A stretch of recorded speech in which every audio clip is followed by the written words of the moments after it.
పుష్ప సినిమాలు ఇవన్నీ చూడటానికి బాగుంటాయి. సినిమా పరంగా నేను సినిమా పరంగా సినిమాని చూడటం, ఎంజాయ్ చేయటం వేరు. అదొక సినిమా, ఒక కల్పిత గాథ. కానీ నిజ జీవితంలో ఎర్రచందనం కొట్టేవాళ్ళు మన భుజాల మీదకి ఎలా ఎక్కించుకుంటాం?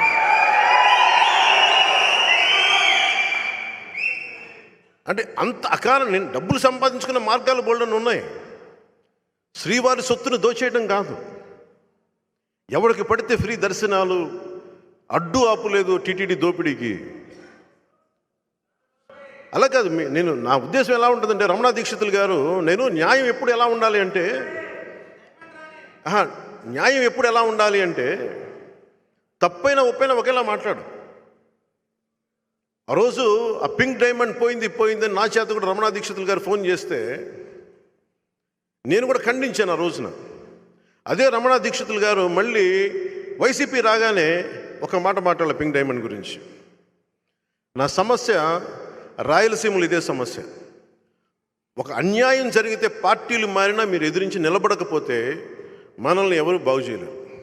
నాలాంటి వాళ్ళు ఒక 10 లక్షల మంది వచ్చినా మనల్ని మనం హెల్ప్ చేసుకోకపోతే ఎవడు బాగు చేయలేడు. నా కోసం చెప్పట్లా, నా బిడ్డల్ని ఎవరు టచ్ చేస్తే నేను ఊరుకునే వ్యక్తిని కాదు. ఒక 5,000 జీతగాడిని అయినా సరే నా కుటుంబాన్ని ఎలా రక్షించుకోవాలో తెలిసిన వాడిని. నాకు మీద గురించి నా భయాలు లేవు. నా బాధ, నా భయాలల్లో సమాజం ఏమైపోతుంది, అడ్డగోలుగా మన కళ్ళ ముందు దోపిడీ జరుగుతూ ఉంటే కామ్గా కూర్చున్నాం. రాయలసీమకి రౌడిజానికి పెట్టిన పేరైపోయింది. నా ముందే చెప్తున్నారు ఒక్కొక్క వైసీపీ నాయకులు, మా ఏరియాలకు వస్తే మేము ఊరుకోమన్నా, మేము ఎవరిని అన్నా మా ఏరియాలకు వస్తే మేము ఊరుకోమండి, మా నియోజకవర్గాల్లో మాదే పలుకుబడి, ఎవరిని ఊరుకోం మేము. పలమనేరు అనండి, పీలేరు అనండి, ఏ నియోజకవర్గం అనేవాడి. అలా కాదు. ఇది మీరు కూర్చొని ఒక నిమిషం, మీరు కూర్చొని యువత వచ్చే తరం మీరు వ్యూహం వేయాలి. మీరందరూ ఏకాభిప్రాయానికి రావాలి. మన ఉమ్మడి ప్రయోజనాలేంటి, మన సామూహికంగా మనం ఏం ఆలోచించాలి, ఎక్కడ మనం గొడవ పడుతున్నాం, ఎక్కడ ఏకాభిప్రాయం ఉంది, ఏకాభిప్రాయం ఉన్న చోట అందరూ కలవండి, నిలబడండి. ఎందుకంటే రాయలసీమను కనుక ఇప్పుడు మనం ఇంకొకసారి వైసీపీని తెచ్చుకున్నారా మీరు మర్చిపోండి. అందరూ గల్ఫ్కి వెళ్ళిపోండి, తెలంగాణకు ఉద్యోగాలకు వెళ్ళిపోండి, తెలంగాణ వాళ్ళ చేత మళ్ళీ తిట్టించుకోండి. అక్కడ ఆంధ్ర వాళ్ళు మళ్ళీ మా ఉద్యోగాలు కొట్టేస్తాం, తిట్టించుకుందాం మళ్ళీ ఇంకోసారి. കാരണം మీరు చెప్తాను ఎంత బాధ అనిపిస్తూ ఉంటే అన్న, మా ఊర్లు వదిలి, మా అమ్మ నాన్న వదిలి పక్క కర్ణాటక పోవాల్సిన అవసరం ఏముందన్న, మాకు గల్ఫ్లకు పోవాల్సిన అవసరం ఏముందన్న. రైల్వే కోడ్లో ఒక మాట మాట్లాడితే మన వాళ్ళ గురించి బత్తాయి చెట్లు, చీనీ చెట్లను కొట్టేశారు, చీనీ చెట్లని. ఎందుకు భయపడాలన్న? దిగుచ్చారా వీళ్ళు? జగన్ మాట్లాడితే భయపెట్టేస్తాడు, మీకు అధికారం ఉంది అంటే నాకు తొడగొట్టడాలు ఇవన్నీ తెలియవు. నాకు తొడగొట్టడాలు, గుండెలు చీల్చుకోవాలి తెలియదు. కానీ నాకు నిజంగా ఒకటే అడగాలనిపిస్తుంది, మీరు కొడితేనే దెబ్బ, మేము కొడితే మీకు దెబ్బ తగలదా? మీరు కొడితేనే మా ఒంట్లోంచి రక్తం వస్తుందా? మేము కొడితే మీ ఒంట్లోంచి రక్తం రాదా? మీరు కొడితేనే ఎముకలు ఇరుగుతాయా? మేము కొడితే ఎముకలు, కాళ్ళు, కీళ్ళు ఇరగవా? మీకు ఇరుగుతాయి.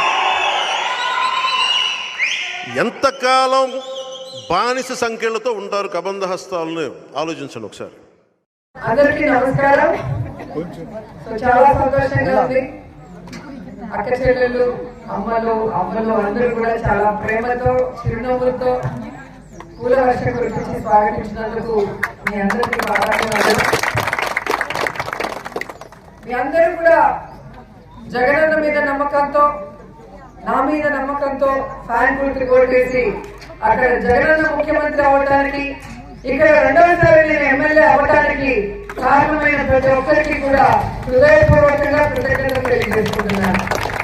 మీ ఆడబిడ్డగా మీకు అండగా ఉంటూ జగన్మోహన్ రెడ్డి గారు ఇచ్చే ప్రతి వెల్ఫేర్ స్కీమ్ కూడా పార్టీ చూడకుండా, కులం చూడకుండా, మతం చూడకుండా, పేదవాడు అర్హుడైతే చాలు అన్ని కూడా మీ ఇంటికే వచ్చే విధంగా మేము ముందుకు నడిచామన్న విషయం మీ అందరూ కూడా. సో అవన్నీ ఒక ఎత్తు అయితే, ఈ రోజు మీరు కోరుకునే తాగునీరు 30-40 ఏళ్లుగా మీరంతా కూడా కొండ కింద నుంచి నీళ్లు కావాలి అని కోరుకుంటూ ఉన్నారు.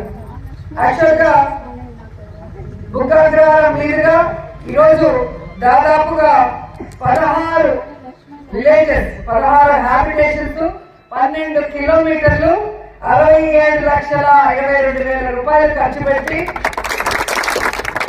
దాదాపుగా నగిరిలో బుగ్గాగ్రహారం పంచాయతీ, డిఆర్గం పంచాయతీ, నమ్మాకం పంచాయతీ, దామనపాకం పంచాయతీకి, అలాగే నిండ్ర నుంచి జిఎన్ కండ్రిగ పంచాయతీకి మొత్తం 5 పంచాయతీలకి తాగునీరు ఇచ్చినందుకు నాకు కూడా చాలా హ్యాపీగా అనిపిస్తోంది. ఎందుకంటే ప్రభుత్వం ఇచ్చే వెల్ఫేరే కాకుండా గడప గడపకు మేము వచ్చినప్పుడు మీరు కోరుకున్న అనేక కార్యక్రమాల్ని దాదాపుగా ఈరోజు పూర్తి చేసినందుకు మేము చాలా హ్యాపీగా ధైర్యంగా మళ్ళీ మీ ముందుకు వచ్చాం. మళ్ళీ మీ ఓటు 24లో జగనన్నకి నాకు ఫ్యాన్ గుర్తుకు మాత్రమే వెయ్యాలని కూడా ఈరోజు వ్యక్తిగతంగా కోరుకుంటున్నాను. ఎందుకంటే ఈరోజు మీకు చూస్తే ఒక్క దామనపాక పంచాయతీకి దాదాపుగా 1,68,00,000 రూపాయలని ఈరోజు మీ అకౌంట్లకి మీ ఇంటికే వెల్ఫేర్ ద్వారా అందించడం జరిగింది. ఇలా ఏ ప్రభుత్వం ఇంతవరకు చేయలేదు. ప్రతి కుటుంబంలో ఎంతమంది అర్హులుంటే అమ్మఒడియా, పెన్షన్, చేయూత, ఆసరా, రైతు భరోసా ఎవరికి అర్హత ఉంటే వాళ్ళకి నేరుగా అకౌంట్లకి పెన్షన్ నేరుగా ఇంటికి వచ్చి ఇవ్వడం జరుగుతుంది. అలాగే ఈరోజు నేరుగా నీళ్లు కూడా మీ గ్రామంలోకి వచ్చి మీకు అందిస్తున్నాం. అంతేకాకుండా ఈరోజు గడప గడపకు మన ప్రభుత్వం ద్వారా నేను ప్రతి ఇంటికి వచ్చినప్పుడు నన్ను అడిగిన రోడ్స్ ఒక 8 రోడ్లు 10,8 లక్షల రూపాయలు వెచ్చించి వేయించడం జరిగింది.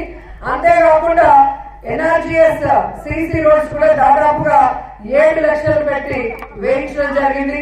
అలాగే మీ గ్రామానికి రావడం కోసం మీరు ఎండలో నిలబడకుండా బస్ స్టాప్ అది కూడా వైఎస్ఆర్ కాంగ్రెస్ పార్టీ మరి 2.5 లక్షల రూపాయలతో కట్టించడం జరిగింది. అంతేకాకుండా సచివాలయం, ఆర్బీకే వెల్నెస్ సెంటర్ 3 కలిపి దాదాపుగా 85 లక్షల రూపాయలతో మీ ఇంటి వద్దే పరిపాలన చేసే విధంగా మీరు ఎప్పుడు వెళ్ళినా కూడా మీ సమస్యలు చెప్పుకొని పరిష్కారం తెలుసుకునే విధంగా అన్ని బిల్డింగ్స్ ని కూడా ఒకే చోట మీకోసం అందుబాటులోకి తీసుకురావడం జరిగింది. సో గతంలో మీరు చూశారు జగనన్న ముఖ్యమంత్రి కానప్పుడు ఈ ఊరు ఎలా ఉండింది, ఈ ఊర్లో సంక్షేమం ప్రతి ఇంటికి వచ్చిందా లేదా, అలాగే అభివృద్ధి మీ ఊరికి జరిగిందా లేదా, ఈ రోజు జగనన్న వచ్చాక ప్రతి ఇంటికి ఎంత వెల్ఫేర్ అందింది, ప్రతి ఊరికి ఎంత డెవలప్మెంట్ జరిగింది అనేది మీరే ఒకసారి ఆలోచిస్తే 100కి 100% అందరూ కూడా ఫ్యాన్ గుర్తుకు ఓటు వేయాలని మీరు డిసైడ్ అవుతారని కూడా ఈ సందర్భంగా తెలియజేసుకుంటున్నాను. ఎందుకంటే ఎక్కడ మహిళలు సంతోషంగా ఉంటారో అక్కడ దేవతలు తిరుగుతారని పెద్దలు చెప్తారు. సో మహిళలు బాగుంటే ఇల్లు బాగుంటుంది, ఊరు బాగుంటుంది, రాష్ట్రం బాగుంటుందని నమ్మిన వ్యక్తి జగన్మోహన్ రెడ్డి గారు. అందుకే ప్రతి సంక్షేమ పథకాన్ని కూడా మహిళ పేరు మీద ఇవ్వడం జరిగింది. ఆ ఇంట్లో మహిళని ఆర్థికంగా స్ట్రెంథెన్ చేయడమే కాకుండా మరి మగవాళ్ళకి ఈక్వల్ గా వాళ్ళకి అధికారాన్ని, గౌరవాన్ని కూడా అందించిన ఘనత జగనన్నకు మాత్రమే దక్కింది. ఒక వెల్ఫేరే కాదు, ఈరోజు రాజకీయంగా కానీ ఉద్యోగాల పరంగా చూస్తే కూడా మీరు సచివాలయ వాలంటీర్ వ్యవస్థలో 50%కు పైగా మహిళల్ని ఈరోజు రిక్రూట్ చేయడం అనేది మీరు గమనించాలి. ఈరోజు ఆడపిల్లలు ఎందులో తీసుకోరని వారు చదువుకునే విధంగా అమ్మఒడి, ఫీజు రీఎంబర్స్మెంట్, విద్యా దీవెన, వసతి దీవెన, ఈరోజు విదేశీ విద్య వరకు ఆడపిల్ల కూడా మగపిల్లాడికి ఈక్వల్ గా చదువుకునే విధంగా ఈ రోజు జగనన్న అండగా నిలబడ్డారన్న విషయాన్ని కూడా మీరు గమనించాలి. ఇన్ని గొప్ప పనులు చేస్తున్న జగనన్నకి మహిళా శక్తి అండగా ఉండడమే కాకుండా మీ ఇంట్లో ఉన్న మీ భర్తల్ని, మీ కొడుకుల్ని, మీ కోడలికి కూడా చెప్పి ఫ్యాన్ గుర్తుకు వేయించాలి. ఈ సంక్షేమం, అభివృద్ధి ఇలాగే కొనసాగి మనం ఇంకా సంతోషంగా, ఇంకా అభివృద్ధి వైపు పరుగులు తీసే విధంగా ముందుకు నడవాలని కూడా ప్రతి ఒక్కరిని కోరుకుంటూ ఈ రోజు ఎంతో ఘనంగా మరి ఈ కార్యక్రమాన్ని చేసిన వైఎస్ఆర్సీపీ కుటుంబ సభ్యులకి, ప్రజాప్రతినిధులకి, అధికారులకి పేరు పేరున మనస్ఫూర్తిగా కృతజ్ఞతలు తెలియజేసుకుంటున్నాను. ఎందుకంటే ఒక వర్క్ చేయాలి అంటే మీకు తెలుసు, ఆ వర్క్ చేయడానికి చాలా నెలలు పడుతుంది. ఫస్ట్ వర్క్ శాంక్షన్ అవ్వాలి, తర్వాత దాన్ని వర్క్ చేయాలి, తర్వాత బిల్లులు అప్లోడ్ చేయాలి, బిల్లులు రావాలి. కానీ ఇవేమి కూడా పట్టించుకోకుండా మా నాయకులు ఆఫీసర్లు వెనకబడి మాకు ఇవి కావాలి, మా వాళ్ళు కోరుకున్నట్టుగా మేము చేయాలి అని చెప్పి చిత్తశుద్ధిగా చేయడం అనేది కూడా మీరు గమనించాలి. ఎందుకంటే ఎన్నికలు వచ్చే కొద్దికి మా కొరకోడు నిల్చున్నాడు, మా బంధువు చెప్పాడు, లేదా ఇంకోటి అని చెప్పి ఓట్లు ఇట్లా పోతే రేపు అభివృద్ధి అనేది జరగదు. కాబట్టి రాబోయే 2024 ఎన్నికల్లో జగనన్న వన్స్ మోర్, రోజన్న వన్స్ మోర్ అని ప్రతి ఒక్కరు కూడా ప్రేమగా అభిమానంగా ఫ్యాన్ గుర్తుకు ఓటేయాలని కోరుకుంటూ సెలవు తీసుకుంటున్నాను.